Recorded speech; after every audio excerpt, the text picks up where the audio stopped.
রাতের বেলা যে এখানে এত মাছ ধরা পড়ে তা প্রথমবার জাল তোলার পরে বুঝতে পারল সোহাগ। সে প্রচুর মাছ ধরতে লাগলো আর শ্মশানের দিকে এগিয়ে যেতে লাগলো। সাল 2012। প্রত্যন্ত এক গ্রামের ছেলে সোহাগ। ছোট থেকে অভাবের সংসারে তার বেড়ে ওঠা। ছোটবেলার শখ করে মাছ ধরার সেই আমেজটাকেই সে বড় হয়ে নিজের পেশা হিসেবে গ্রহণ করেছে। তার বাড়ির পাশেই গড়াই নদীর শাখা। সে সময় নদীতে প্রচুর মাছ পাওয়া যেত। তার দিন বেশ ভালোভাবেই চলে যাচ্ছে। প্রতিদিন মাঝরাতে নৌকা নিয়ে বেরিয়ে পড়তো মাছ ধরতে, আর ভোরে আসারের সাথে সাথেই ফিরে আসতো গ্রামের হাটে। প্রতিদিন এটাই তার জীবনের রুটিন। সেই সময়ে তাদের গ্রাম থেকে বেশ খানিক দূরে নদীর বাঁকে একটা শ্মশান ছিল। সেই শ্মশানের সাথে লাগোয়া একটা ছোট মন্দিরের মতো ঘর, তার পাশে একটা মাঠ, আর এর কোণে কিছু গাছ। এরপর থেকে শুধু ফসলি জমি, কোনো জনবসতি নেই তার প্রায় 2 কিলোমিটারের মাঝে। দিনের বেলা জমিতে লোকজন কাজ করলেও রাতে এদিকে মানুষের খুব একটা যাতায়াত নেই। এমনকি রাতে মাছ ধরার জন্য কেউ এদিকটায় আসে না। শীতের শুরু, এ সময়ে নদীর পানি অনেকটাই কমে যায়, ফলে মাছও কমে আসে পানির সাথে পাল্লা দিয়ে। এই সময়টাতে সোহাগের এই পেশা নিয়ে বেশ ভালো ঝামেলা পোহাতে হয়।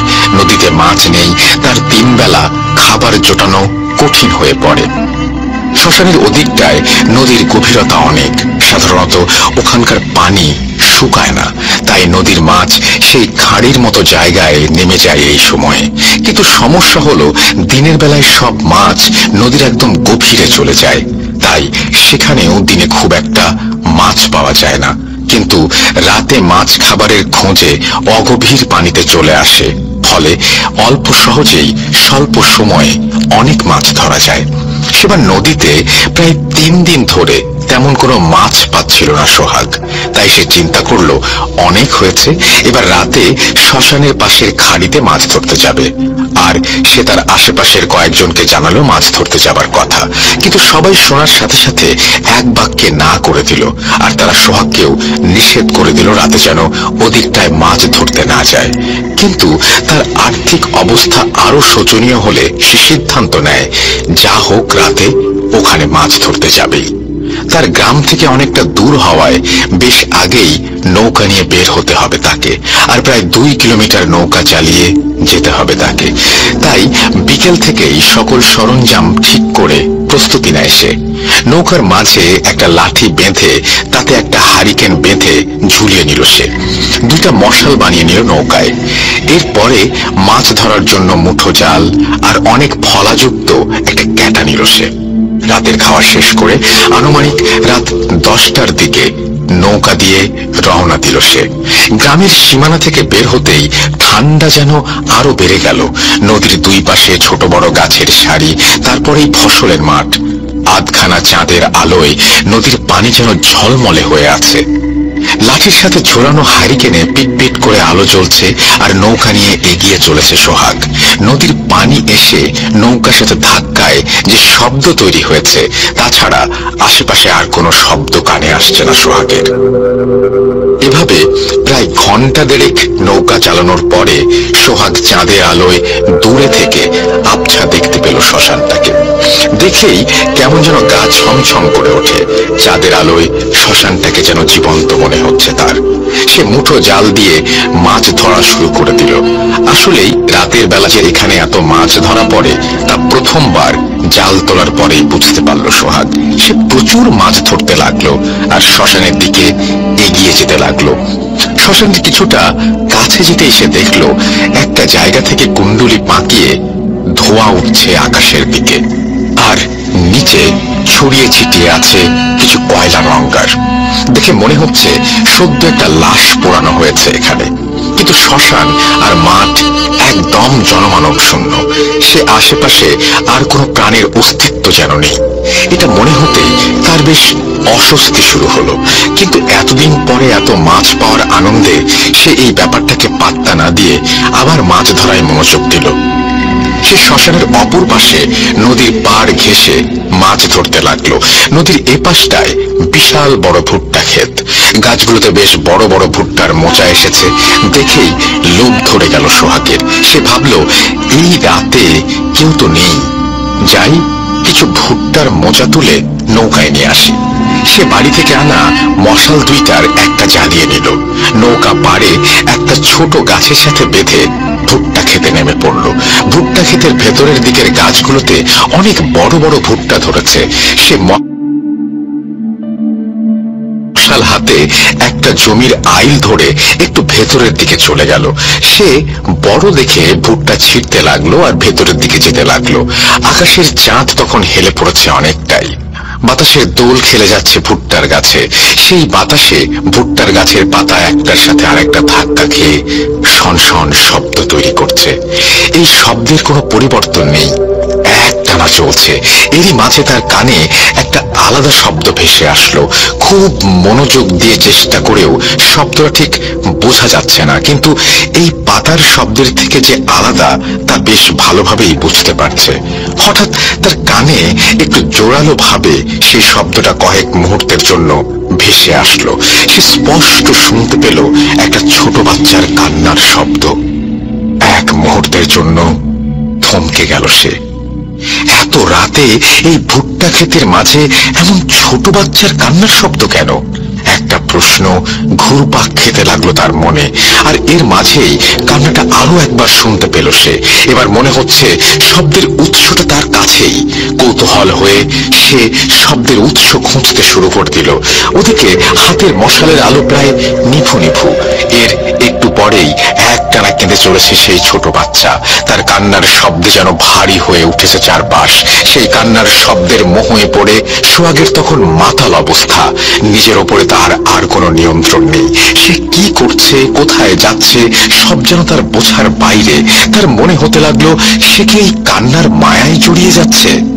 তার একটাই তখন উদ্দেশ্য, বাচ্চাটাকে খুঁজে বের করতে হবে। হাঁটতে হাঁটতে সে ভুট্টার ক্ষেতের মাঝে একটা ফাঁকা জায়গায় এসে পৌঁছালো। মশালের হালকা আলোয় সে দেখতে পেল সেই ফাঁকা জায়গায় একটা ফুটফুটে ছোট শিশু একভাবে কেঁদেই চলেছে। ঠিক সেই এক পলক দেখার পরেই মশাল আর বাতাসের বেগের সাথে পাল্লা দিতে পারল না। ধপ করে নিভে গেল তার সকল উজ্জ্বলতা নিয়ে। কিছুক্ষণ এইভাবে দাঁড়িয়ে রইল সোহাগ। চাঁদের আলোয় তার চোখ সয়ে আসলে সে দেখল প্রায় 7 থেকে 10 মাস বয়সী একটা বাচ্চা ছোট একটা সাদা কাপড়ে মোড়ানো পড়ে আছে জমিতে। বাচ্চাটার পা দুটো বের করা আর মুখটা বের করা। এই ফুটফুটে বাচ্চাটা তখনও কেঁদে চলেছে। সোহাগ দৌড়ে গেল বাচ্চাটার দিকে। কি যেন এক মায়ায় পড়ে গেল সে। বাচ্চাটাকে হাত বাড়িয়ে কোলে তুলে নিল। কোলে নেয়ার সাথে সাথেই সেই বাচ্চাটার কান্না থেমে গেল। কেমন একটা হাসি হাসি মুখ নিয়ে তাকিয়ে রইল সোহাগের মুখের দিকে। সোহাগের মায়ের সাথে রাগও হতে লাগলো। এই শীতের রাতে কে এত সুন্দর বাচ্চাটাকে এখানে এভাবে রেখে গেছে? এই কথা ভাবতে ভাবতে সে বাচ্চাটাকে নিয়ে নৌকার দিকে হাঁটা দিল। ভাবলো যার বাচ্চাই হোক সে বাড়ি নিয়ে যাবে আর সকালে খোঁজ করে বাচ্চার বাবা মার কাছে পৌঁছে দেবে। কিন্তু সে যতই নৌকার দিকে হাঁটছে ততই বাচ্চাটার মুখের হাসি উজ্জ্বল হয়ে উঠছে। সে একটা অদ্ভুত জিনিস খেয়াল করলো, সে বাচ্চাটাকে নিয়ে যতই নৌকার দিকে আসে বাচ্চার পা দুটো যেন ততই লম্বা হতে থাকে। সে প্রথমে এটাকে মনের ভুল মনে করলো, কিন্তু আরো কিছুটা এগোনোর পরে সে দেখলো পা দুটো যেন তার কোল বেয়ে ঝুলে পড়ছে অনেকটা। আরো অবাক ব্যাপার হচ্ছে, বাচ্চার পা দুটো শুধুই মনে হচ্ছে বড় হয়ে যাচ্ছে, কিন্তু বাকি সবকিছু স্বাভাবিক। সে পা দুটো ভালোভাবে কোলের মাঝে নিয়ে আবার হাঁটতে শুরু করলো, কিন্তু তারপরেও মনে হচ্ছে তার কোলের মাঝ থেকে পা বের হয়ে যাচ্ছে। সে বাচ্চাটাকে কোলে নিয়ে জোরে হাঁটা দিল নৌকার দিকে। চাঁদের আলোতে নৌকাটাকে আবছা দেখা যাচ্ছে ভুট্টা গাছের ফাঁক দিয়ে। নৌকার কাছে চলে আসার পর সে বাচ্চাটাকে কোলে নিয়ে আর হাঁটতে পারছে না। মনে হচ্ছে পেছন থেকে কেউ যেন তাকে অদৃশ্য কিছু দিয়ে আটকে ধরেছে। সে পেছনে তাকাতেই যা দেখলো, তারপরে আর তার কোনো কিছু চিন্তা করার শক্তি ছিল না। বাচ্চাটার পা লম্বা হয়ে তার কোল থেকে এতটা ঝুলে পড়েছে যে মাটির সাথে লেগে আছে সেই পা, আর তাই মনে হচ্ছে কেউ টেনে ধরেছে তাকে পেছন থেকে। কিন্তু কোলের মাঝে বাচ্চাটা তখনও স্বাভাবিক, ছোট মায়াবী মুখটা হাসি হাসি তাকিয়ে আছে তার দিকে। সে বাচ্চাটাকে যত শক্তি দিয়ে সম্ভব ছুঁড়ে ফেলে দিয়ে নৌকার দিকে দৌড় দিল। নৌকা বাঁধার দড়িটা একটানে খুলে ফেলে লাফ দিয়ে নৌকায় উঠল সে। শরীরের সমস্ত শক্তি দিয়ে নৌকাটা বাইতে শুরু করলো। পাড়ের থেকে যতটা সম্ভব মাঝ নদীতে চলে আসতে লাগলো সে। তার মনে হলো যদি আজ সে থেমে যায় তাহলে আর জীবনে নৌকা বাইতে পারবে না। সামনে শ্মশান থেকে তখনও ধোঁয়া উঠছে। সে পাড় থেকে সরে এসেছে অনেকটাই, ঠিক তখনই পেছন থেকে একটা গড়গড় শব্দ তার কান ঝালাপালা করে দিল।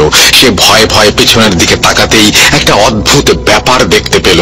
সেই বাচ্চাটা দাঁড়িয়ে আছে নদীর পাড়ে, কিন্তু এখন মনে হচ্ছে তার বয়স 2 বছরের বাচ্চার মতো হবে। আর তখন বাচ্চাটাকে স্বাভাবিক বাচ্চাদের মতোই দেখাচ্ছিল। একটা রাগান্বিত মুখ নিয়ে এক দৃষ্টিতে সে তাকিয়ে আছে। সেই মুখ থেকে গড়গড় শব্দ ভেসে আসছে। তার চোখের সামনেই চাঁদের আলোতে সেই বাচ্চাটার অবয়ব পরিবর্তিত হতে থাকলো। সোহাগ দেখলো বাচ্চাটার চোখ আগুনের মতন বর্ণ ধারণ করতে শুরু করে দিয়েছে, আর বাচ্চার মুখ আস্তে আস্তে লম্বা হতে শুরু করে দিয়েছে, এবং তার শেয়ালের মুখের মতো আকৃতি নিয়ে সে আরো জোরে নৌকা চালানো শুরু করে দিল। আস্তে আস্তে অনেক দূরে চলে আসলো সে। যতক্ষণ চাঁদের আলোতে সে বাচ্চাটাকে দেখা গেল, সে এক দৃষ্টিতে তাকিয়েছিল। এর কিছু সময় পরে অন্ধকারে মিলিয়ে গেল বাচ্চাটা। সোহাগ যেন এক নতুন জীবন ফিরে পেল। সে গ্রামের দিকে নৌকা নিয়ে আসা শুরু করলো। অনেকটা পথ আসার পরে সে আবার খেয়াল করলো নৌকার পাশে একটা বড় মাছ ভেসে উঠছে বারবার। সে চিন্তা করলো এখন তো আর কিছু নেই, তাই মাছটা ধরার চেষ্টা করি। এজন্য সে নৌকাটা আস্তে আস্তে আবার পাড়ের কাছে নিল। হ্যারিকেনের পাওয়ারটা আর একটু বাড়িয়ে দিল। মাছটা যখন পাড়ের দিকে চলে গেছে, মাছটাকে আর দেখা যাচ্ছে না, কিন্তু মাছ যে ওপরের দিকে ভেসে আর নিচে নামলে পানিতে যেমন ঢেউ হয় তেমন হতে লাগলো। তারপর সে নৌকা থেকে হাতে ক্যাটা তুলে নিল। নৌকা থেকেই সে পানির ঢেউ লক্ষ্য করে ক্যাটাটা ছুড়ে দিল। ক্যাটাটার সাথে মাথায় যে ছোট দড়ি তার হাতে ছিল, সেটাতে খুব জোরে টান অনুভব করলো। পানির দিকে তাকিয়ে দেখলো সেই জায়গার পানি লাল হয়ে যাচ্ছে রক্তে। সে ভয় পেয়ে গেল, এমন ভাবে তো মাছের থেকে রক্ত বের হয় না। সে ক্যাটাটা উপরের দিকে তুলতেই দেখলো তার বাড়ির পাশের যুবক বয়সের এক ছেলে ভেসে উঠেছে। আর সোহাগের পরে লক্ষ্য করলো তার ছেঁড়া ক্যাঁটাটা সেই ছেলের ডান হাতে কাঁধের একটু নিচে বিঁধেছে, আর সেখান থেকেই অনবরত রক্ত বের হচ্ছে। সে এটা দেখে ভয়ে ক্যাঁটাটা ছেড়ে পিছিয়ে গেল কয়েক পা। ছেলেটা ব্যথায় কাতরাতে কাতরাতে বলল, সোহাগ ভাই, আমাকে নৌকায় তোলেন। সোহাগ তার কথা শুনে তার দিকে এগিয়ে গিয়ে ছেলেটাকে টেনে নৌকায় তুললো। তারপর সোহাগ ছেলেটাকে বলল, তুই এখানে এসেছিস এত রাতে? আর এত রাতে পানিতে এভাবে নেমে কি করছিলি? ছেলেটা বলল, আমি ডুব দিয়ে মাছ ধরছিলাম, আর তুমি এসে ক্যাটাটা বিঁধিয়ে দিলে। তারপর সোহাগ আস্তে করে ক্যাটাটা বের করলো ছেলেটার হাত থেকে, আর নিজের ঘাড়ের গামছা দিয়ে শক্ত করে বেঁধে দিল ছেলেটার হাতের ক্ষতস্থানটা। কিন্তু তখনও ছেলেটার হাত থেকে ফোঁটা ফোঁটা রক্ত বের হচ্ছে। সোহাগ ছেলেটাকে বলল, চল তাড়াতাড়ি গ্রামে যেতে হবে, আর তোর হাত ব্যান্ডেজ করতে হবে। ছেলেটা শুধু বলল, চলেন। এরপরে ছেলেটা নৌকার মাথায় গিয়ে সামনের দিকে হয়ে বসে পড়লো, আর সোহাগ নৌকার অপর মাথায় যে বৈঠা হাতে নৌকা চালানো শুরু করে দিল গ্রামের পথে। চাঁদের আলো যেন তখন আরো কিছুটা ম্লান হয়ে গেছে। চারিদিকে বাতাসের আর পানির শব্দ। রাতের নীরবতা জেগে বসেছে তাদের দুজনকে। হ্যারিকেনের আলোয় সামনের ছেলেটাকে দীপ্তমান দেখাচ্ছে। একটু পর পর ঠান্ডা বাতাস বয়ে আসছে যেন কোথা থেকে, আর সেই বাতাসে হ্যারিকেনের গ্লাসের ভেতর দিয়েও আলোটাকে যেন নাচিয়ে দিচ্ছে বারবার। আলোটা যেন নিভু নিভু হতে হতে আবার জ্বলে ওঠে, আর সেই আলোর শিখায় এই জনমানবহীন এলাকায় তারা দুজনেই যেন শুধু আলোকিত হয়ে আছে। এই সময় এসে সোহাগের খুব শান্তি লাগছিল। এতগুলো অদ্ভুত ঘটনা ঘটে যাওয়ার পরে এমন প্রশান্তিটার দরকার ছিল তার। সে ভাবতে লাগলো একটা পরিচিত ছেলে এখন আছে তার সাথে। এটা মনে হতেই তার মাঝে আবার একটা চিন্তা ঢুকে গেল। তার মাথায় প্রশ্ন চলে আসলো, সে যখন মাছটাকে ক্যাটা দিয়ে মারলো তখন তো কোনো লোককে এসে দেখতে পায়নি আশেপাশে। আর ছেলেটা এই শীতের রাতে এভাবে পানিতে নেমে গ্রাম থেকে এত দূরে এসে মাছই বা ধরতে যাবে কেন? আর তাকে তো এখানে মাছ ধরতে আসার আগে আমি বলেছিলাম আমার সাথে আসতে, তখন আসলো না, বরং আমাকে আরো নিষেধ করে দিল আসতে। আর এখন সে এখানে মাছ ধরতে এসেছে একা একা, আর তার সাথে মাছ ধরার কোনো কিছু দেখলাম না। সোহাগ আরো খেয়াল করলো এতটা পথ, প্রায় 10 মিনিট সে নৌকা চালিয়ে আসলো, আর ছেলেটা একবারের জন্য তার সাথে কথা বলল না। তাহলে তাহলে কি সেও অন্য জগতের কেউ? সোহাগ আর ভাবতে পারছে না কিছু। তার মনে হচ্ছে সে আবার নিজের উপর নিয়ন্ত্রণ হারাচ্ছে। এলোমেলো সব চিন্তা যেন তাকে পাগল করে তুলছে। সে সাথে সাথে ছেলেটার দিকে তাকিয়ে ডাক দিতে যাবে, এমন সময় হ্যারিকেনের আলোয় দেখলো ছেলেটা নৌকার মাথায় নেই। সাথে সাথে ভয়ের একটা ঠান্ডা স্রোত বয়ে গেল তার শরীর দিয়ে। কিন্তু তার অবাক হওয়া যেন এখনো বাকি। সে দেখলো সে এতক্ষণ ধরে নৌকা চালিয়ে আবার সেই শ্মশানের কাছেই ফিরে এসেছে। আর সাথে সাথে একটা ক্ষীণ হাসির শব্দ ভেসে আসলো তার কানে। নদীর পাড়ের দিকে তাকিয়ে দেখলো সেই বাচ্চাটা পাড়ে দাঁড়িয়ে তার দিকে তাকিয়ে হাসছে। সোহাগ বইটা মাটিতে ঠেকিয়ে নিজের সর্বশক্তি দিয়ে ধাক্কা দিল, কিন্তু 1 ইঞ্চি পরিমাণ নড়াতে পারল না সে নৌকাটাকে। যেন পানি আঠার মতো নৌকাটাকে আটকে দিয়েছে। চাঁদের আলোয় তখনও স্পষ্ট দেখা যাচ্ছে বাচ্চাটাকে। তার দিকে তাকিয়ে হেসেই চলেছে। সে ভয়ে এই শীতের রাতেও ঘামছে। কি করবে, কোথায় যাবে কিছু বুঝতে পারছে না। এদিকে বাচ্চারা তখন আস্তে আস্তে পানিতে নেমে যাচ্ছে পাড় থেকে। আর সোহাগ তখনও প্রাণপণে চেষ্টা করে যাচ্ছে নৌকা চালাতে, কিন্তু তখনও নৌকায় একদম চলছে না। তার চোখের সামনেই বাচ্চাটা পানিতে নামলো। তারপরে মাছের মতো করে মাথা ভাসিয়ে পানিতে সাঁতার দিয়ে এসে সে নৌকাটাকে ধরে ফেললো। বাচ্চাটার মুখে তখন আর সেই হাসিটা নেই। সেই হাসি মাখা মুখে এখন শুধু রাগ। বাচ্চাটা নৌকায় উঠতে যাবে, এমন সময় সোহাগ পানিতে লাফ দিয়ে শ্মশানের দিকে সাঁতার দিল। শ্মশানের পাড়ে সে উঠে সেই ফাঁকা মাঠটার মাঝে দৌড়াতে শুরু করলো। ছোট গাছ, ধানের জমি সব পার হয়ে একভাবে দৌড়াচ্ছে সে। পেছনে তাকিয়ে আর দেখার মতো সাহস নেই তার। এভাবে কত সময় কোন দিকে দৌড়াচ্ছে তার খেয়াল নেই। কিছু সময় পর সে একটা রাস্তায় এসে পৌঁছালো। সে মাটির রাস্তা ধরে লোকালয়ের আশায় দৌড়াচ্ছে। চাঁদের আলো রাস্তার গাছের সারির ফাঁক দিয়ে অল্প অল্প করে রাস্তার ওপর এসে পড়ছে। আলো আধারির একটা পরিবেশ চারদিকে। ভেজা গায়ে তার শরীর ঠান্ডায় কাঁপছে। চারদিকে ঝিঝি পোকার ডাক। তার মনে হচ্ছে তার চোখ যেন এখন বন্ধ হয়ে যাবে। সে আবছা দেখলো একটু দূরে কয়েকজন মানুষ দাঁড়িয়ে আছে। তাদের হাতে আলোর ছটা দেখা যাচ্ছে। সে চিৎকার দিয়ে রাস্তার সেই লোকগুলোকে ডাক দিল, দয়া করে আমাকে বাঁচান, দয়া করে আমাকে বাঁচান। এরপরেই সে মাটিতে লুটিয়ে পড়ল। তার চোখ বন্ধ হয়ে যাচ্ছে। সে খোলা খোলা চোখে দেখলো সেই আলোটা এগিয়ে আসছে তার দিকে। তার মনে হচ্ছে সে মারা যাবে। এটাই তার জীবনের শেষ রাত। সে হয়তো আর কোনোদিন দিনের আলো দেখতে পারবে না। দিনের আলোর জন্য যেন তার মন আকুল হয়ে উঠেছে। এরপরে আর কিছু মনে নেই। একটা প্রচন্ড বাতাসে সে জেগে উঠল। শরীরে প্রচুর ব্যথা তার। তার পাশে থাকা লোকগুলোর কথা শুনতে পাচ্ছে সে, কিন্তু তারা ঠিক কি বলছে তা বোঝা যাচ্ছে না। সে খেয়াল করলো সে এক মাঠে ঘাসের ওপরে শুয়ে আছে, আর লোকগুলো তার থেকে একটু দূরে একটা চিতা সাজাচ্ছে। চিতাটা অর্ধেক সাজানো হয়ে গেছে তখন।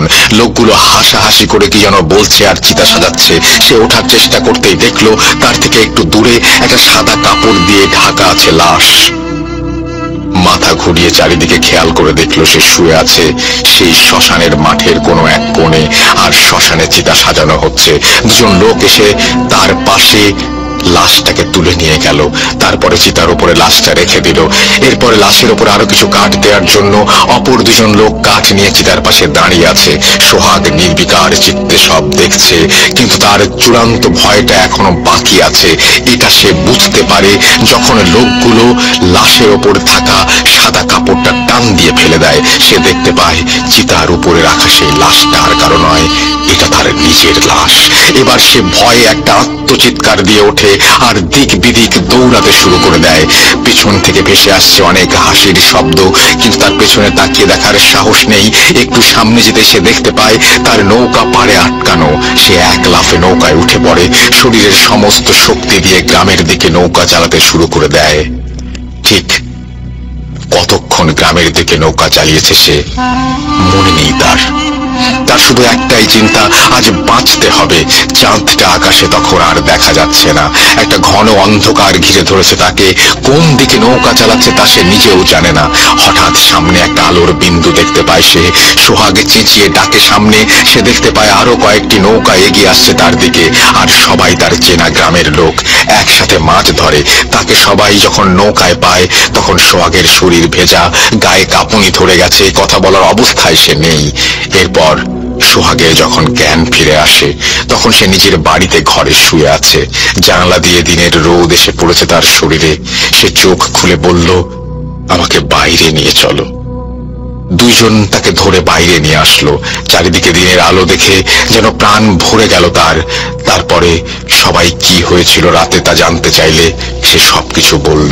সব শুনে একজন বৃদ্ধ বলল, এই জায়গায় সেই ছোট বাচ্চাটাকে অনেকেই দেখেছে, তোমার একা সেখানে যাওয়া ঠিক হয়নি। সোহাগের শরীরে তখন কাঁপুনি দিয়ে জ্বর।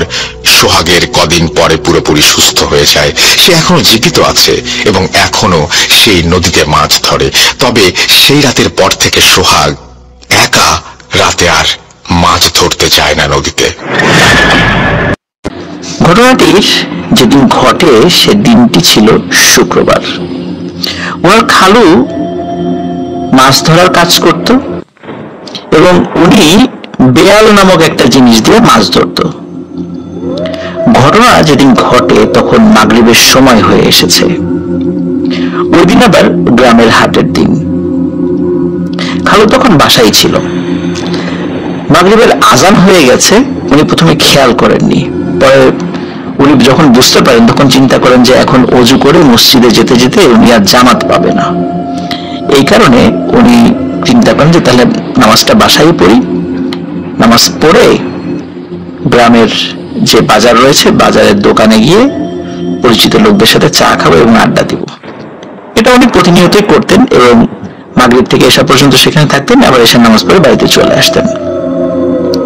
আসলে বাড়ির কাছের যে রাস্তাটি ছিল সেটি মাসুম ভাইদের আর একজন চাচাতো খালার ঘরের সামনে দিয়ে, আর ওনাদের ঘরের পেছন দিয়ে, মানে ওই চাচাতো খালার ঘরের পেছন দিয়ে আর একটা রাস্তা ছিল। সেটা অবশ্য মেইন চলার রাস্তা ছিল না। সেখানে একটি চালতা গাছ এবং পুরাতন বড় একটি কড়ই গাছ আছে। ওই চালতা গাছ নিয়ে এখনো অনেক ছোটখাটো ভৌতিক ঘটনা মানুষের সাথে ঘটে।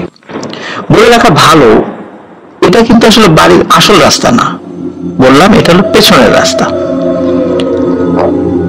নামাজের আজান দেওয়ার কারণে সবাই নামাজের প্রস্তুতি নিচ্ছে।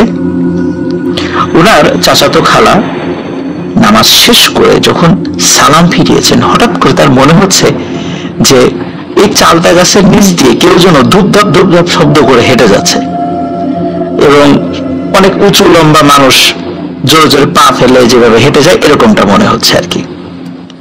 উনি চিন্তা করেন কি ব্যাপার, এদিক দিয়ে এইভাবে হেঁটে যায় কে? উনি জিজ্ঞেস করে কে যায়, কিন্তু কেউ কোনো উত্তর দেয় না। যাই হোক, উনি আর কোনো আবারও দ্বিতীয়বার জিজ্ঞেস করেননি এবং কে যায় এটা উনি আসলে দেখতেও চাননি। ওদিকে মাসুম ভাই যিনি খালু, উনি নামাজ শেষ করে বাজারে যাওয়ার পথে এই চালতা গাছের নিচ দিয়ে যাচ্ছিল। হঠাৎ উনি দেখেন লম্বা আলখেল্লা পরা একজন হুজুর টাইপের লোক ওই চালতা গাছের নিচে দাঁড়িয়ে আছে। খালু মনে করেছেন উনি বাড়ির কোনো আত্মীয় স্বজন হবেন, হয়তো বেড়াতে আসছেন, কারণ উনি তাকে চেনেন না। সে ভেবে খালু ওনাকে লম্বা একটি সালাম দেন, আসসালামু আলাইকুম। হুজুর রূপী জিনটাও খুব সুন্দর করে উত্তর দেন, ওয়ালাইকুম আসসালাম রহমতুল্লাহি ওয়া বারাকাতুহু, বড় করে উত্তর দিয়েছেন আর কি।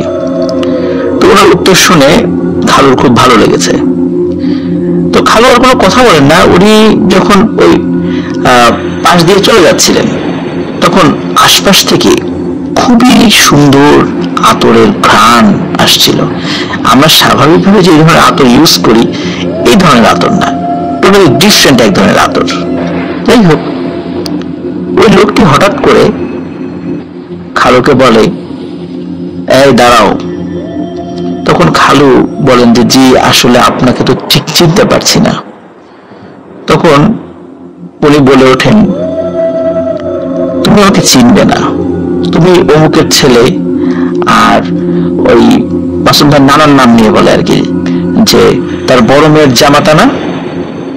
তখন খালু বলেন জি। খালু আবার ভাবেন ইনি হয়তো বা সবাইকে আগে থেকে চেনেন। তখন ওই লোকটি খালুকে বলে, তুমি যে আমাকে এখানে দেখেছো এটা কিন্তু কখনো কাউকে বলো না, তাহলে কিন্তু তোমার অনেক বড় ক্ষতি হবে। খালু যেহেতু বিভিন্ন জায়গায় মাছ ধরতে যেতেন, উনি কিন্তু টুকটাক ভৌতিক ঘটনা বুঝতে পারতেন, কিন্তু এটি বুঝতে ওনার একটু সময় লেগেছিল। যখন জিনটি এই কথা বলেছে যে কাউকে তার কথা বলা যাবে না, তখন উনি বুঝতে পেরেছেন যে আমার সামনে কোনো মানুষ দাঁড়িয়ে নেই। তখন ওনার খালু কিছুটা ভয় পান, ভয় পাওয়াটাই স্বাভাবিক। তখন ওই আলখেল্লা পরা মানুষটি খালুকে বলেন, কোনো দিকে না তাকিয়ে সোজা চলে যাবা, আর খবরদার যেটা বলেছি কাউকে বলবা না আমার কথা যে তুমি আমাকে এখানে দেখেছো। তখন খালু বলেন যে জি আমি কাউকে বলবো না আপনাদেরকে দেখার কথা। তখন খালু মাথা নিচু করে দোকানের দিকে হাঁটা দেন। খালু বুঝতে পারে যে ওনার সাথে একজন জিনের দেখা হয়েছিল। যাই হোক, উনি দোকানে যান। দোকানে গিয়ে চা খেতে খেতে সবার সাথে গল্প করতে করতে হঠাৎ করে মুখ ফসকে উনি কিছু সময় আগে এক জিনের দেখা পেয়েছিল এটি ইনি দোকানের লোকদের সামনে বলে দেন, এবং কি কি মানে কিভাবে কি দেখেছে কি কথা আছে সেটাও বলে দেন। তো যথাক্রমে রাত্রে বাসায় এসে রাত্রে খেয়ে তিনি ঘুমিয়ে যান। হঠাৎ মধ্যরাতে একটি স্বপ্ন দেখে তার ঘুম ভেঙে যায়।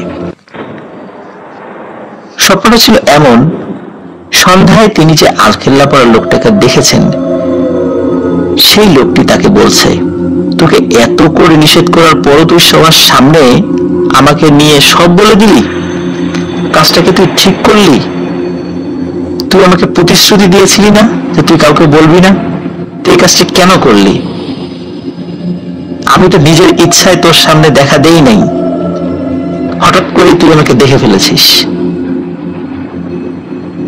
সুতরাং তুই যেহেতু বলে দিয়েছিস আর আমি এখানে থাকি এটা মানুষ বুঝে গিয়েছে, মানুষ তো আমাকে ডিস্টার্ব করবে, তোকে এর ফল ভোগ করতেই হবে।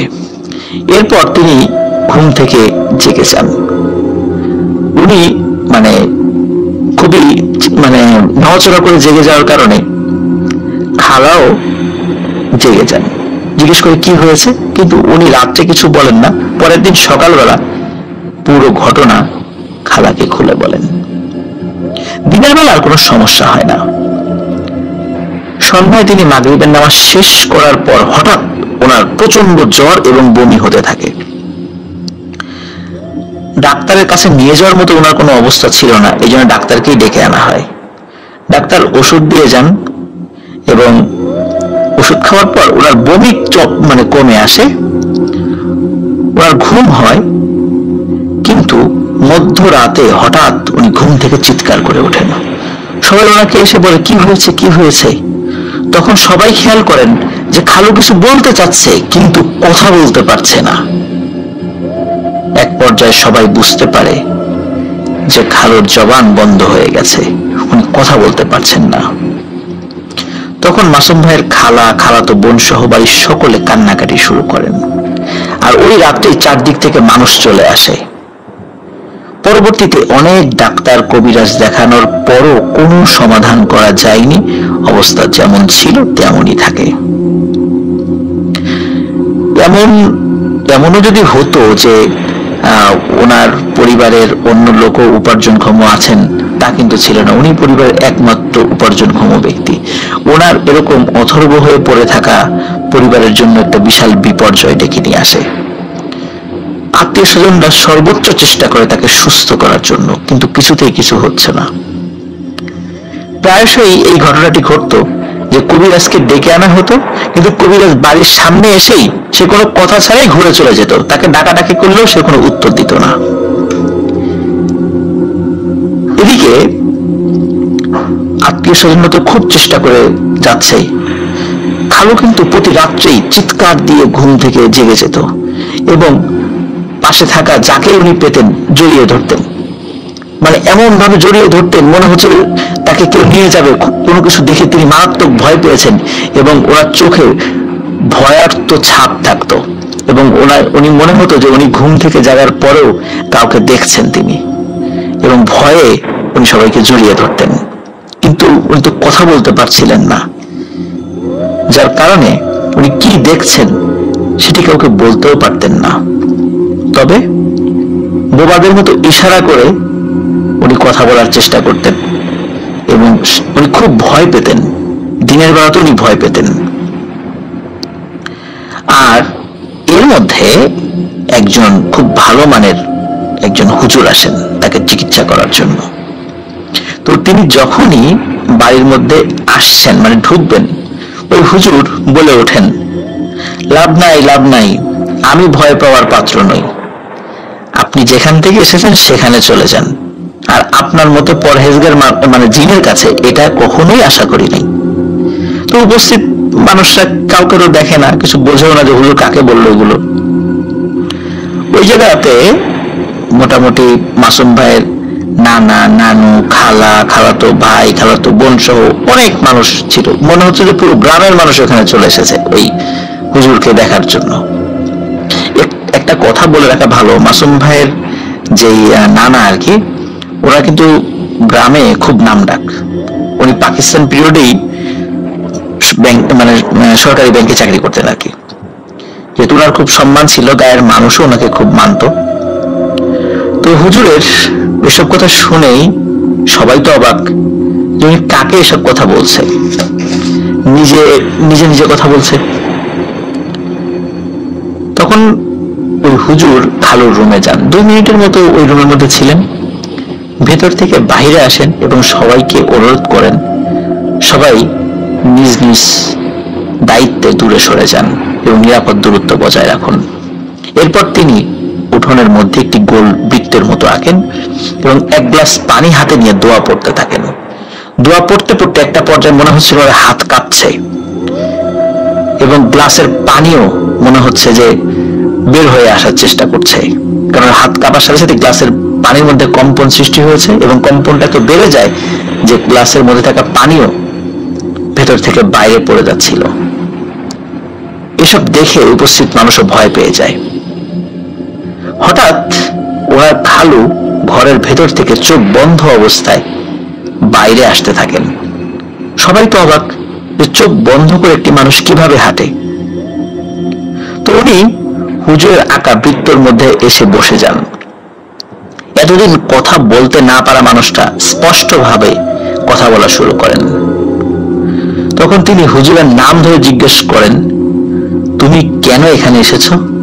তখন হুজুর বলেন, আপনি জানেন আমি কেন এসেছি, আর আপনি লোকটাকে কেন এত কষ্ট দিচ্ছেন, কি অপরাধ তার? এসব কথা কিন্তু সবার সামনে হচ্ছে, প্রিয় লিসেনার্স।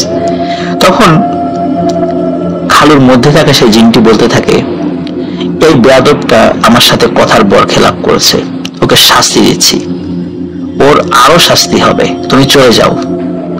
এই কথা বলে খালুর মধ্যে থাকা সেই জিনটি হাসতে থাকে। তখন হুজুর বলেন, আপনার কথা শুনে কিন্তু আমার মনে হচ্ছে আপনি একজন পরহেজগার জিন, এবং আমি ঢুকেও সেটাই বুঝতে পেরেছি যখন আমি বাড়িতে আসি। আপনার কাছে তো এটা শোভা পায় না, আপনার দ্বারা এটা তো শোভা পায় না। কখনো কোনো পরহেজগার জিন, ভালো জিন কোনো মানুষকে কষ্ট দেয় না। আপনি কেন একে কষ্ট দিচ্ছেন? আপনি চলে যান।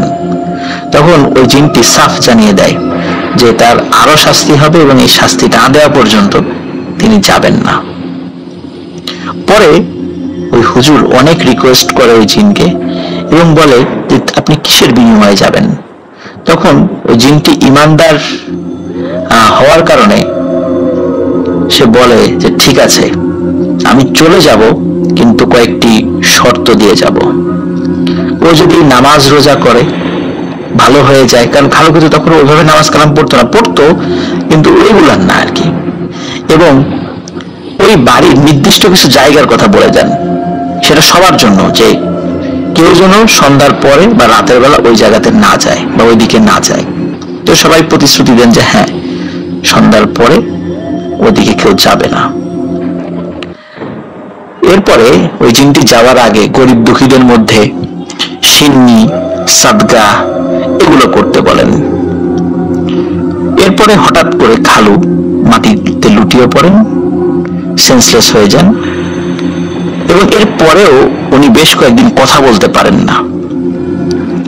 এদিকে খালুর মধ্যে থাকা সেই জিনের কথা অনুযায়ী বিভিন্ন জায়গায়, স্পেশালি বেশ কিছু মানে মসজিদ, মাদ্রাসা, মাজার, যে জায়গাতে আসলে গরিব মানুষ কখনো কখনো সমাগম ঘটে, বা মাদ্রাসা অনেক দুস্থ বাচ্চারা লেখাপড়া করে, আবার জুম্মার পর বা বিভিন্ন সময় মসজিদে কিছু মানুষ আসে সাহায্যের জন্য, আবার গ্রামে আরো মানুষ আছে।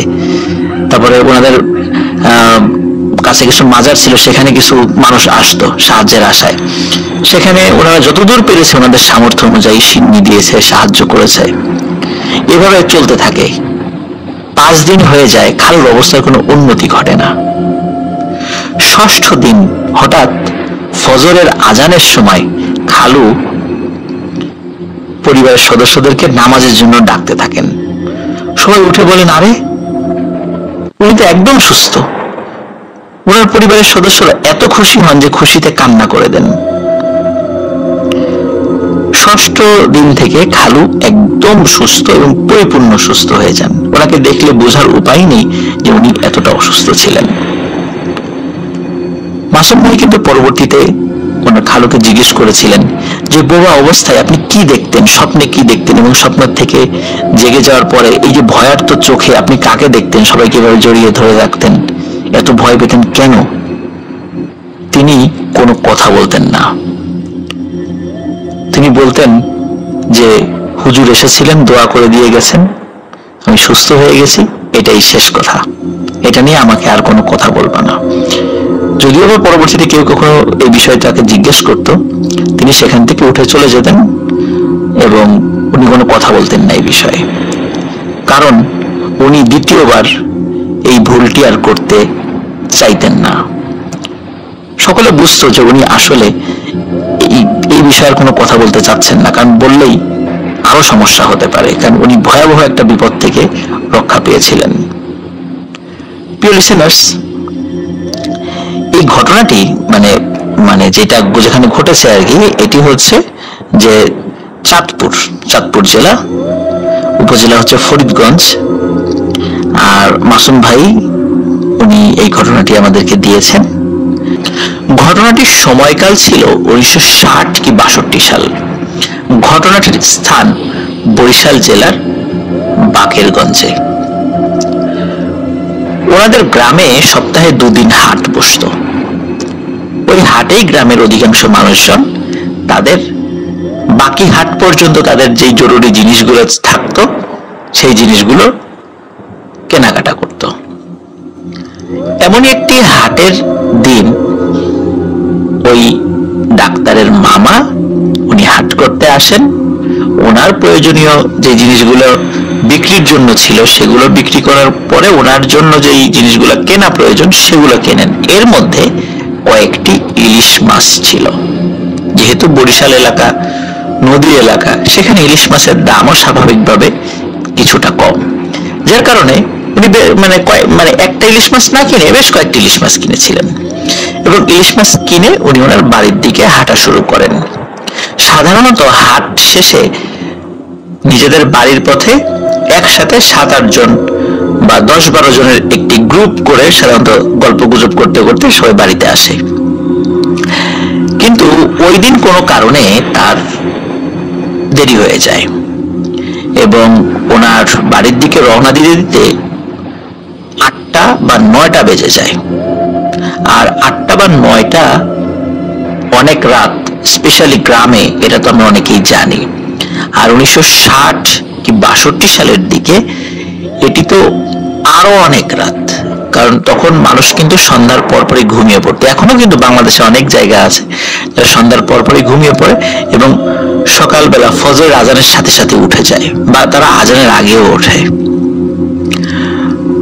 তো উনি যেহেতু রাত করেই ফেলেছিলেন, উনি ফিরছেন ইলিশ মাছ এবং অন্যান্য যে জিনিসগুলো তিনি কিনেছিলেন সেগুলো নিয়ে ফিরছিলেন। আর গ্রামের রাস্তাঘাট সাধারণত দেখবেন যে রাস্তার দুপাশে বেশ গাছপালা ঝোপঝাড় এগুলো থাকে, এখনো তো আছে। আর 1960-62 সালের কথা তো বাদই দিলাম, তখন তো আরো গাছপালা ঝোপঝাড় ছিল। ওনার হাতে কোনো আলো ছিল না, চাঁদের আলোই ছিল ওনার ভরসা। সেই ভরসা করে উনি কিন্তু এগিয়ে যাচ্ছিলেন। আর রাস্তাঘাট তো না সব চেনাই ছিল, সুতরাং কোনো সমস্যা হওয়ার কথা না। এখানে একটি বিষয়, সেটি হচ্ছে যে মেইন রাস্তা যেটি বাজার থেকে চলে এসেছে, সেদিক দিয়ে দীর্ঘ পথ হাঁটার পর একটি জায়গায় এসে রাস্তাটি দুটো দিক চলে গেছে, একটি গ্রামের দিকে, আর একটি সোজা গিয়ে একটি পরিত্যক্ত খাল বা পুকুর এখানে গিয়ে শেষ হয়েছে। খাল বা পুকুরের আগে একটি পরিত্যক্ত কুয়াও রয়েছে। এই পথে দিনের বেলা মানুষজন হাঁটাহাঁটি করলেও সন্ধ্যার পরে এই পথে কেউ যায় না, কারণ ওইদিকে কোনো মানুষের ওই সময় ঘর বাড়ি ছিল না। কিন্তু এখন তো অনেক কিছু পরিবর্তন হয়েছে। উনি যখন রাতের বেলা একা একা ওই রাস্তা দিয়ে ফিরছিলেন এবং ওই রাস্তার মোড়ে এসে, যেখান থেকে রাস্তা দুই দিকে চলে গেছে, ওখান থেকে যে উনি কোন দিকে যাবেন সেটা তো উনি জানতেন যে ওনার বাড়ির রাস্তা কোন দিকে। উনি যখন ওনার বাড়ির রাস্তা দিয়ে কিছু পথ এগিয়েছেন, হঠাৎ করে পেছন থেকে কেউ একজন ওনাকে ডেকে ওঠে যে, এই কই যাও, তোমার বাড়ির পথ তো ওইদিকে না, তোমার বাড়ির পথ তো উল্টো রাস্তায়। তখন উনি বেশ চমকে ওঠেন যে কি ব্যাপার, কে ডাকে পেছন থেকে। উনি পেছন দিকে তাকিয়ে দেখেন ওনাদের গ্রামেরই একজন খুব পরিচিত ব্যক্তি, মুরব্বী মানুষ। তখন উনি বলছেন যে, কেন, এটাই তো মনে হয় গ্রামের রাস্তা। তখন ওই মুরব্বী বলে, না না, এটা গ্রামের রাস্তা না, এটা ওই যে সেই খালপাড়ে যাওয়ার রাস্তা। তখন উনি চিন্তা করেন যে কি ব্যাপার, আমি কি তাহলে ভুল রাস্তায় আসলাম রাতের বেলা, যেহেতু আলো টালো নেই। উনি চিন্তা করেন যে হতেও পারে যে আমি ভুল রাস্তায় চলে এসেছি। উনি দ্বিধাগ্রস্ত হয়ে পড়েন, যেহেতু পেছন থেকে একজন মানুষ বলছেন। এই চিন্তা করে উনি ওনার বাড়ির পথ ছেড়ে দিয়ে উনি সেই রাতের বেলা ওই পথটি ধরেন যেই পথে কোনো জনবসতি নেই এবং একটি খাল বা পুকুরের কাছে গিয়ে ওই রাস্তাটি শেষ হয়ে গেছে এবং সন্ধ্যার পরে ওই রাস্তাতে কেউ হাঁটে না। উনি সেই রাস্তা দিয়ে হাঁটতে থাকেন এবং হেঁটে যাচ্ছেন। হাঁটতে হাঁটতে উনি কিন্তু পেছনে আরেকজন মানুষের হাঁটার শব্দ শুনছেন এবং পেছন দিকে মাঝে মাঝে তাকিয়েও দেখছেন এবং সত্যিই দেখছেন যে ওই যে লোকটি যিনি তাকে রাস্তা থেকে সরিয়ে এনে অন্য পথ দেখিয়ে দিচ্ছেন, তিনিও হেঁটে আসছেন। কিন্তু পেছন দিকে তাকিয়ে যখন তাকে বলে যে চাচা সামনে আসেন, গল্প করতে করতে যাই, উনি আর সামনে আসেন এবং কোনো কথাও বলে না। আর সেই মামাও বেশ অবাক হন যে কি ব্যাপার, কথা বলে না কেন। যাই হোক, কয়েকবার বলার পরেও যেহেতু উনি মানে ওই মুরব্বী কোনো সারা শব্দ দেয় না, তখন ওই ডাক্তারের মামা যিনি, উনিও বেশ ওনার মানে আত্মসম্মানে লাগে যে কি ব্যাপার, এতবার বলছি উনি তো কোনো উত্তর দেয় না। যার কারণে উনি আর পরবর্তীতে কয়েকবার বলার পরে আর কোনো পিছন দিকে তাকানো নেই, আর কিছু বলেনও নাই, উনি সোজা হেঁটে যাচ্ছেন। কিন্তু উনি হাঁটার সময় কিন্তু পেছনে আরেকজন মানুষের হাঁটার শব্দ ওনার কানে স্পষ্ট ভেসে আসছিল। কিছু সময় হাঁটার পর উনি সামনে দেখেন যে রাস্তা শেষ এবং রাস্তার শেষ মাথায় সেই পুকুর বা খাল, আর এই খালের পাশেই রয়েছে একটি পরিত্যক্ত কুয়া। উনি বুঝতে পারেন উনি ভুল পথে চলে এসেছেন। উনি পেছন দিকে তাকিয়ে ওই লোকটিকে খুঁজতে থাকেন এবং তাকে বলবেন যে আমাকে ভুল রাস্তা কেন দেখাইলা। কিন্তু উনি পেছন দিকে তাকিয়ে কাউকেই দেখতে পান না। উনি হঠাৎ ফিল করেন যে কুয়ার মধ্যে কিছু শব্দ, খসখস খসখস শব্দ। উনি আসলে বুঝতে পারেন নাই যে এই কুয়াটা বা হন্টেড কিনা বা কি, এরকম কোনো কথা আসলে ওনার জানা ছিল না। উনি চিন্তা করেন কি ব্যাপার, কুয়ার মধ্যে খসখস খসখস শব্দ কিসের। উনি কৌতূহলী হয়ে কুয়োর কাছে যান এবং কুয়োর মধ্যে উঁকি মেরে দেখেন যে ভেতরে কি শব্দ কিসের। যদিও ওনার হাতে আলো ছিল না, কিন্তু চাঁদের আলো বেশ স্পষ্ট ছিল। উনি কুয়োর মধ্যে উঁকি দিয়ে দেখেন বেশ কিছু ছোট ছোট ছোট ছোট লাল লাল চোখের মতো যেগুলো জ্বলছে। এগুলো ঠিক জোড়া চোখ আর কি, অনেকগুলা, অনেক জোড়া আর কি। এগুলো কুয়ার নিচ থেকে আস্তে আস্তে উপর দিকে উঠে আসছে। ছোট ছোট, মানে নিচে থাকতে একটু ছোট দেখা যায়, আস্তে আস্তে উপরে উঠে আসছে এবং বড় বড় আস্তে আস্তে মানে বড় হয়ে যাচ্ছে আর কি সেগুলো। তো উনি চিন্তা করেন যে কি ব্যাপার, এগুলো কি। তখন উনি বেশ ভয় পেয়ে যান এবং ভয়ে যখন দৌড় দেবেন তখন হঠাৎ করে পেছন থেকে কেউ বলে ওঠে, কিরে মাছ কি একা একাই খাবি, আমাদেরকে দিবি না? তোকে এত কষ্ট করে ভুল পথ দেখিয়ে এদিকে নিয়ে আসলাম, তোকে এমনি এমনি যেতে দেব? উনি হঠাৎ ফিল করেন ওই যে কুয়ার মধ্যে মাত্র যে চোখগুলো দেখেছিলেন, যে জোড়া চোখগুলো, এগুলো ওনার চতুর্দিকে ঘুরপাক খাচ্ছে। উনি এগুলো দেখে দোয়া দুরুদ পড়তে শুরু করেন। একটা পর্যায়ে লক্ষ্য করেন যে চোখগুলি মিলিয়ে গেল। এরপর উনি রাস্তা ধরে সোজা দৌড় দেন। দৌড় দিয়ে একটি পর্যায়ে এসে সেই মোড়ে চলে আসেন। মোড়ে আসার পর উনি ওনার বাড়ির আসল রাস্তা ধরেন।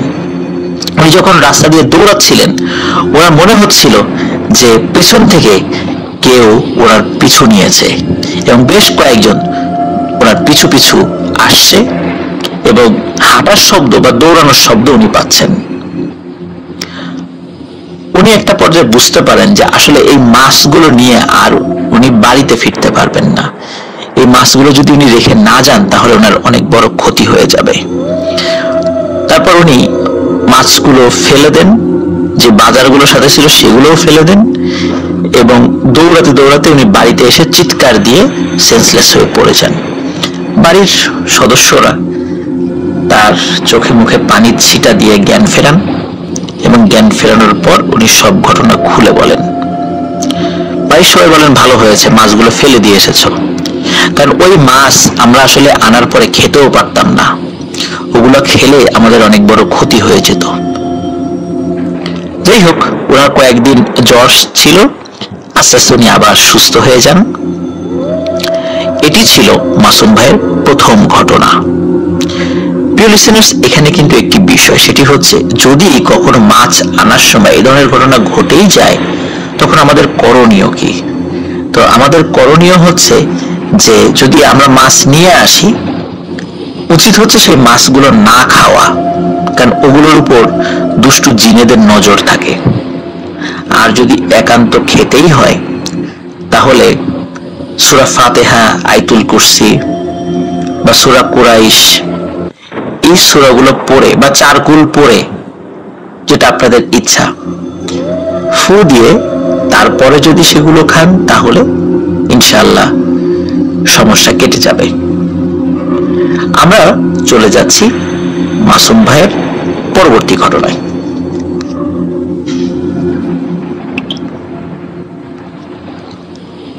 মাসুম ভাইয়ের দ্বিতীয় ঘটনায় সকলকে স্বাগত জানাচ্ছি, আমি আফনান। এই ঘটনাটিও একটা প্রত্যন্ত গ্রাম কেন্দ্রিক। গ্রামের ঘটনা তো সবাই ভালোবাসেন, তাই না? আমিও ভালোবাসি। গ্রামের ঘটনা যখন আমি বলি তখন আমার কাছে মনে হয় আমি সেই জায়গাগুলোতে ফিরে গিয়েছি। অনেক ছোটবেলায় যখন দাদা বাড়িতে গিয়েছি, নানা বাড়িতে গিয়েছি, তখন গ্রামের যে ফিলিংসটা, এই ফিলিংসটা পাই যখন এই ঘটনাগুলো আমি বলি। আশা করি আপনারা যারা শহরের জীবনে চলে এসেছেন তারা এই ফিলিংসটা অবশ্যই মিস করেন। এই জন্য আপনাদের গ্রামের ঘটনা অনেক ভালো লাগে।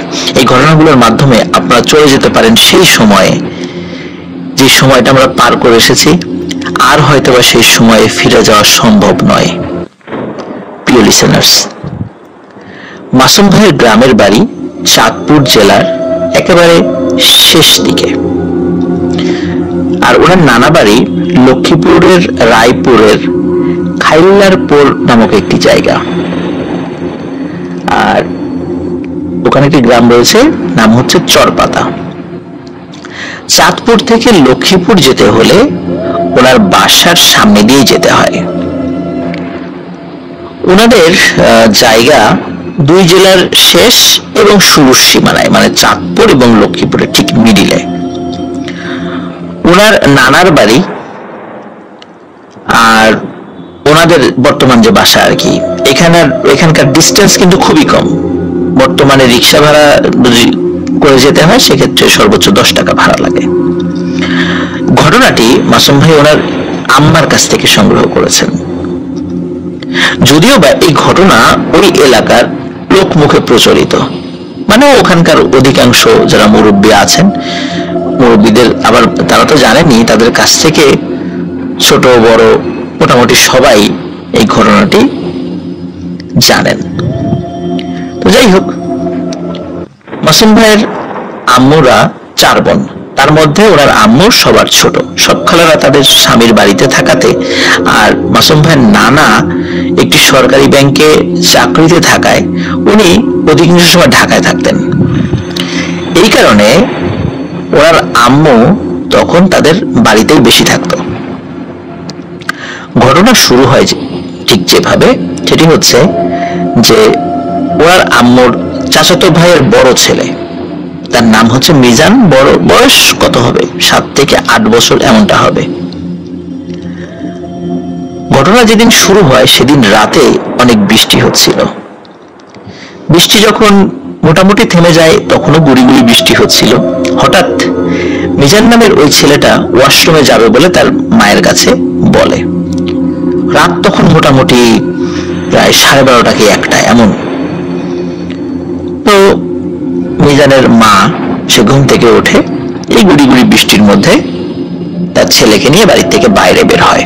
এটা তো আমরা সকলেই জানি যে গ্রামে অধিকাংশ ওয়াশরুমগুলো ঘরের বাইরে থাকে, আর ওই ওয়াশরুমটা ঘর থেকে একটু বেশি বাহিরে ছিল। যাই হোক, ওকে ওয়াশরুমে নিয়ে যায়। মিজান যখন ওয়াশরুম সেরে তার মায়ের সাথে আবার ঘরে ফিরে আসে, হঠাৎ করে সে বলতে থাকে যে তার পেটে খুব ব্যথা করছে, এবং অদ্ভুত বিষয় যে তার কলেরা শুরু হয়ে যায়।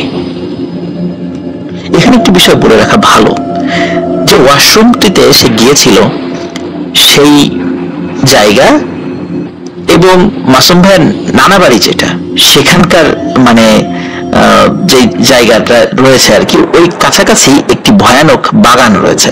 এই বাগান কেন্দ্রিক ছোট বড় বেশ কিছু ঘটনা মানুষের সাথে ঘটত, এবং অনেক ঘটনা এখনো ঘটে টুকটাক আর কি, অত বড় কিছু না। তো যখন মিজানের এই সমস্যাটি দেখা দেয় যে কলেরা হয়েছে, তখন বাড়ির সকলে চিন্তিত হয়ে পড়ে। কারণ আসলে যে সময়টিতে হয়েছে সেই সময়টি হচ্ছে 1988 সাল, মানে 88 সাল আর কি। যদিও বা খুব বেশি দিন বা বেশি বছর আগের কথা নয়, কিন্তু তারপরেও ওই সময়ও যদি কোনো গ্রামে কলেরা শুরু হতো একবার, পুরো গ্রাম ধরে সাফ হয়ে যেত, যেটাকে আমরা ওলা ওঠা বলি আর কি।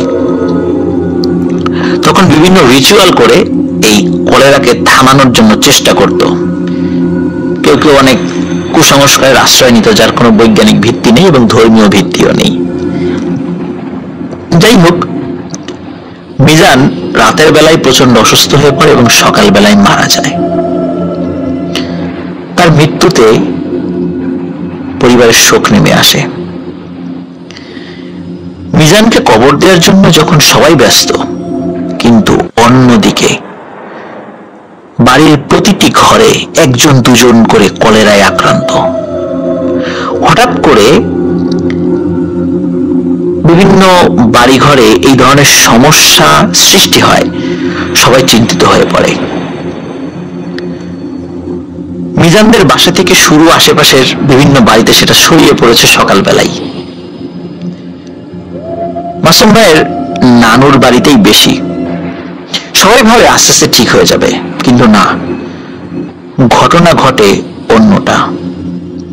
সবাই লক্ষ্য করে যারা কিনা একটু রাত করে বাসায় ফেরে তারা সবাই হঠাৎ রাত থেকেই কলেরায় আক্রান্ত হচ্ছে। এমন ভাবে হচ্ছে যে কিছুক্ষণ পরেই তাদের শরীরে এমন ক্লান্তি দেখা দেয়, মনে হয় তারা কত বছর ধরে অসুস্থ। আর এই অসুস্থতা শুরু হয় কিন্তু শেষ হয় মৃত্যুর মাধ্যমে খুবই অল্প সময়ের মধ্যে। এর ভিতরে ঘটে আরো একটি ঘটনা, যার জন্য সবার দৃষ্টি অন্যদিকে ঘুরে যায়।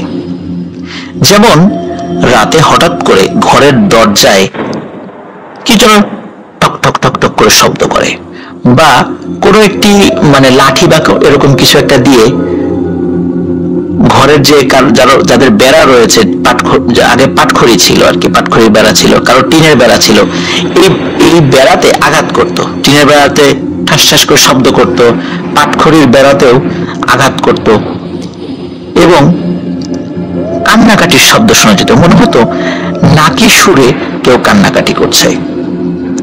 কে করে এগুলো? তখন যাদের বাড়িতে এই ধরনের শব্দ শোনা যেত, অধিকাংশ বাড়িতেই কলেরা রোগী মারা যেত, এবং কোনো বাড়িতে যদি কলেরা রোগী নাও থাকতো, সেই বাড়িতে কলেরা রোগ দেখা দিত এবং সেই বাড়িতেও কোনো না কোনো লোক কলেরায় মৃত্যুবরণ করত। আমরা এটাকে ওলা ওঠা বলি, একটু আগেও তো বলেছি। এখন ডিজিটাল যুগ হয়ে গেছে, আমরা এখন অনেক আধুনিক হয়ে গেছি, এই জিনিসগুলো অনেকে বিশ্বাস করি না। আমি কিন্তু আমার আমার বাবা এবং আমার যারা গ্রামে গেলেই যাদের বয়স অনেক বেশি, আমার আত্মীয় স্বজন আছেন, তাদের কাছে যদি কলেরার বিষয়টা বলা যায়, তখন তারা বলে যে ওলা বুড়ির গল্প, যে এক বুড়ি আসতো, সে এই কলেরা রোগ নিয়ে আসতো। প্রিয় লিসেনার্স, আসলে আমরা সেদিকেই যাচ্ছি। ঘটনা কিন্তু সত্য, এবং এই ঘটনা যে শুধু এই যে জায়গার কথা বলেছেন সেখানেই হয়েছে তা না, এটি কিন্তু বাংলাদেশের বিভিন্ন জায়গায় এই ধরনের ঘটনা ঘটেছে। যাই হোক, ঘটনার মধ্যে আবার ঢুকে যাচ্ছি। তখন এই ধরনের সিচুয়েশন যখন তৈরি হয়ে গেল, এই মাসুম ভাইয়ের আব্বা উনি তখন ওনার পরিচিত একজন হুজুরকে ডেকে নিয়ে আসেন এই বিষয়টা সমাধান করার জন্য। স্থানীয় ভাষায় এই রিচুয়ালটাকে আমান বলা হতো। আমান দেয়া। আমানটা কি? আমান হচ্ছে যে গ্রামের অনেক পুরুষ একসাথে মিলে একটি ছোট ছাগল নিয়ত করত এবং তারা সবাই একজন হুজুরের সাথে জিকির বা দোয়া পড়তে পড়তে বাড়ি বা গ্রামের এক পাশ থেকে আর এক পাশে যেত রাতের বেলা হাতে মশাল নিয়ে। ঠিক তেমনি মাসুম ভাইয়ের আব্বু একজন হুজুরকে আমান দেওয়ার জন্য ঠিক করে এবং সবাই নিয়ম করে দেয় যে রাতে বাড়িতে ঢোকা ও বের হওয়া নিষেধ, এমনকি সন্ধ্যার পরে ঘরের বাইরে খুব প্রয়োজন ছাড়া বের হওয়া নিষেধ। কারণ যারা এরকম বের হচ্ছিল তারাই কলেরায় আক্রান্ত হচ্ছিল, আর যাদের বাড়িতে রাতের বেলা সেই শব্দ শোনা যেত তারাও কলেরায় আক্রান্ত হচ্ছিল। ওই হুজুর উনি মাসুম ভাইদের নানার বাড়িতে যান। যখন ওখানে যান, যাওয়ার পরে উনি গ্রামের ওই বাড়ি এবং আশেপাশে কয়েক বাড়ির কিছু 7-8 জন যুবকদেরকে নিয়ে মিটিং এ বসেন এবং রাত্রে তাদের কার্যক্রম কি হবে সেটা জানিয়ে দেন। তখন তারা বলে, ঠিক আছে, আমরা তাহলে একটু খাওয়া দাওয়া করে নেই, আমরা রাতের বেলা কাজ শুরু করব। তারা চলে গেছে, কিন্তু দেখা গেল যে যাওয়ার পরে এই 7-8 জন চলে গিয়েছিল, কথা দিয়েছিল যে একটু পরে ফিরে আসবে, এসেছে মাত্র 3-4 জন। অন্যরা কোথায়? অন্যদের কলেরা শুরু হয়ে গেছে। বলে এত অল্প সময়ের মধ্যে, একটু আগেই এরা ভালো ছিল, এত মানে শক্ত স্বাভাবিক মানুষ, কলেরা শুরু হয়ে গেল, এও কিভাবে সম্ভব? যাই হোক, এই কয়জন লোককে নিয়েই হুজুর আমান শুরু করেন। যারা করছিলেন এটা সবাই ভয় পাচ্ছিলেন, না জানি তাদের সাথেও কোন ঘটনা ঘটে। এভাবে ভয়ে ভয়ে সবাই কাজ শুরু করে দেয়। অবস্থা এতটাই খারাপ ছিল যে মাসুম ভাইয়ের আব্বু, উনি ওনার মানে মাসুম ভাইয়ের নানার বাড়ির সীমানা থেকে দূরে দাঁড়িয়ে ওনার আম্মার সাথে কথা বলে চলে যেত। মানে ওনাদের গ্রাম এবং একই পাশাপাশি গ্রাম, তো বিশেষ করে মাসুম ভাইয়ের যে নানুর বাড়িতে এই সমস্যাটা প্রকট হয়ে গিয়েছিল, যার কারণে উনি ওইখানে ঢুকতেন না, এই গ্রামের সীমানার বাইরে থেকে কথা বলে চলে যেতেন ওই কয়েকদিনের জন্য। যাই হোক, হুজুর আমান দেওয়ার জন্য কিছু লোকদেরকে সাথে নিয়ে, সেই কিন্তু ছাগলটাকে সামনে রাখতে হবে এবং তারা পেছনে থাকবেন, এইভাবে তারা আমান শুরু করে। প্রথম দিন বাড়ির 3 দিকে 3টা তাবিজ দিয়ে বাড়ি বন্ধ করে দেন, আর সবাইকে রাতে ঘরে থাকার জন্য বলে দেন। এও বলেন বাহিরে যত রকম শব্দ হোক না কেন, কেউ যেন ঘরের বাহির থেকে বের না হয়, আর সবাই বেশি বেশি করে কোরআন, সালাত এবং আল্লাহর জিকির করবেন। হুজুর আমানকে 3 ভাগে ভাগ করেন।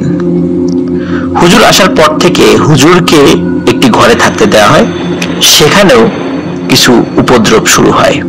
যেমন রাতে ঘরের দরজায় বাড়ি দেয়া, মেয়েলি কণ্ঠে ধমক দেয়া, কিন্তু বাড়ি ঘর মানে এই বাড়ি বা ঘরের বাকি সদস্যরা কিন্তু কিছুই শুনতো না।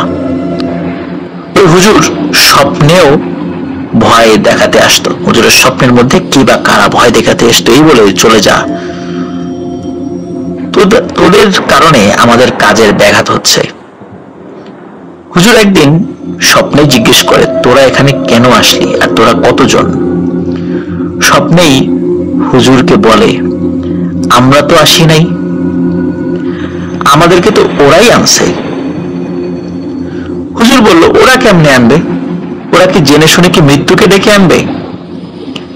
তখন স্বপ্নের মধ্যে দেখতে পাওয়া একটি বুড়ি, হাতে একটি লাঠি, মানে কুজো বুড়ির মতো, চেহারাটা খুবই বিশ্রী।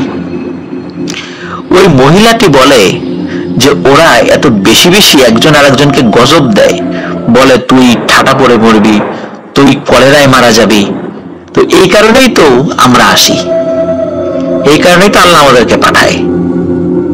ওরা যদি গজব না দিত একজন আরেকজনকে বা অভিশাপ না দিত, তাহলে কি আমরা আসতে পারতাম? সুতরাং আমরা আসতে বাধ্য হয়েছি, আমাদের কাছে ব্যাঘাত ঘটাবি না। আর আমরা একটা দল আছি, এই দলে দলে আমরা শিকারে বের হই। এবং হুজুরকে ধমক দেয়, বলে তুই চলে যা। হুজুর বলে, না, আমি আমার কাজ শেষ না করে যাব না। যে কাজে এসেছি সেই কাজটি হচ্ছে গ্রামের মানুষকে তোদের হাত থেকে রক্ষা করা, যাতে করে ওরা বেঁচে থাকে। মৃত্যু যখন আসবে সেটা তো হবেই, আল্লাহ যখন যাকে মৃত্যু লিখে রাখবে তার তো হবেই। তোদের হাতে মৃত্যু থাকলে কেউ ঠেকাতে পারবে না, কিন্তু জেনে শুনে তোদের হাতে কাউকে ছেড়ে দিতে পারি না। এই কথা হুজুর স্বপ্নেই বলেন। যাই হোক, পরের দিন সবাইকে হুজুর স্বপ্নের বিষয়টি খুলে বলেন, এবং যখন হুজুর তার লোক সাথে নিয়ে রাতের বেলা আমান দিত, একদিনে কিন্তু এটা হতো না প্রিয় লিসেনার্স, এটা কিন্তু মানে দীর্ঘ একটা মানে আজকে একটা জায়গায়, আজকে রাত্রে একটা জায়গায়, কালকে রাত্রে একটা জায়গায়, এইভাবে সারা গ্রামের ভরে, মানে ধীরে ধীরে আস্তে আস্তে পুরো গ্রাম ভরে দিতে হবে, একদিন এটা শেষ করা যাবে না। এটার বিভিন্ন প্রক্রিয়া আছে যদিও। তো প্রায় 2 মাস সময় লাগবে, হুজুর এটা বলেছিলেন যে এদেরকে তাড়াতে হলে। তো এইভাবে 2 মাস ধরে আমান চলতে থাকে। যখন শেষ দিকে চলে এসেছে, যে মানে তখন উপদ্রবটা বেড়ে যায়। যেমন রাতের বেলা যখন আমান শুরু হতো, তখন বিভিন্ন বাড়িতে ঢিল ছোড়াছুড়ি, চিৎকার চেঁচামেচি, কান্নাকাটি, এরকম শব্দ শোনা যেত। যখন আস্তে আস্তে এই কলেরার প্রকোপ গ্রামে কমে এসেছে, তখন ঘটে আর একটি ঘটনা। ওই যে ছাগলটা রিচুয়ালের জন্য আনা হয়েছিল, ওই ছাগলটা কি করে, মাসুম ভাইয়ের আম্মার চাচা তার বেশ কিছু গাছ খেয়ে ফেলে এক রাত্রে। ওনার কিছু প্রিয় গাছ ছাগলটি খেয়ে ফেলেছিল, যার কারণে উনি খুব ক্ষিপ্ত হন। উনি সকালবেলা হুজুরকে বলেন যে আপনার এই ছাগল আমার গাছগুলো নষ্ট করেছে, খেয়ে ফেলেছে, আপনি এক্ষুনি বাসা থেকে বের হয়ে যাবেন আর ছাগলটা নিয়ে চলে যাবেন। তখন হুজুর বলেন যে আমি কি আমার কাজে এসেছি না আপনাদের কাজে এসেছি? আমি তো আপনাদের বাঁচানোর জন্য চেষ্টা করছি। কিন্তু মাসুম ভাইয়ের আম্মার চাচা এত বেশি আসলে রাগান্বিত ছিলেন এই ছাগল মানে গাছ খাওয়াকে কেন্দ্র করে, ছাগলের গাছ খাওয়াকে কেন্দ্র করে, যার কারণে উনি আসলে হিতাহিত জ্ঞান শূন্য হয়ে পড়ে, কারণ ওনার প্রিয় গাছগুলো এরকম নষ্ট করে ফেলেছিল ছাগল। তিনি হুজুরকে বাসা থেকে বের করে দেন। ওই রাত্রেই একটি করুণ ঘটনা ঘটে। কলেরা ছাড়াই হঠাৎ মাসুম ভাইয়ের আম্মার চাচা উনি মারা যান। হার্ট স্ট্রোক করে মারা গিয়েছিলেন বলে ধারণা করা হয়, কিন্তু কলেরায় মারা যান নাই। আসলে কেন উনি মারা গিয়েছিলেন বা কি হয়েছিল আমরা সেটা জানি না। হতে পারে যে স্বাভাবিকভাবে ওনার মৃত্যু হয়েছে, আবার হতে পারে ওনার মৃত্যুর পিছনে প্যারানরমাল কিছু থাকতে পারে। যাই হোক, হুজুর চলে যাওয়ার পরে আস্তে আস্তে ওই গ্রাম স্বাভাবিক হয়ে যায়, সবার মধ্যে কলেরার প্রকোপও কমে আসে। তারপরে আর কয়েকদিন যাওয়ার পরে আস্তে আস্তে একদম সব স্বাভাবিক। লিসেনার্স, এই ওলা বুড়ির ঘটনা এটি কিন্তু আমি নিজেও শুনেছি, আপনারাও শুনেছেন অবশ্যই, আমার বাবাও বলেছে, সেটা আমি আপনাদেরকে বলেছি। তো একটি বিষয় মনে রাখা ভালো, সেটি হচ্ছে যে আমরা যে একজন একজনকে অভিশাপ দিই যে তুই এভাবে মরবি ওভাবে মরবি, আসলে এই ঘটনাগুলো এগুলো কিন্তু আমাদেরকে একটা শিক্ষা দেয় যে এভাবে যদি আমরা কাউকে অভিশাপ দেই তাহলে ওই অভিশাপের যোগ্য সে কিনা। যদি সে যোগ্য না হয় তাহলে এই অভিশাপটা ঘুরে আমাদের গায়ে লাগতে পারে, আর এই অভিশাপের কারণে আমরা নিজেরাই নিজেদেরকে বিপদে ফেলি। সেই বিপদে শুধু যে অভিশপ্ত মানুষ সেই পড়বে তা না, সেই বিপদে আমরাও কিন্তু বাদ যাব না। এই জন্য আমরা একজন আরেকজনকে অভিশাপ দেওয়া থেকে বিরত থাকবো।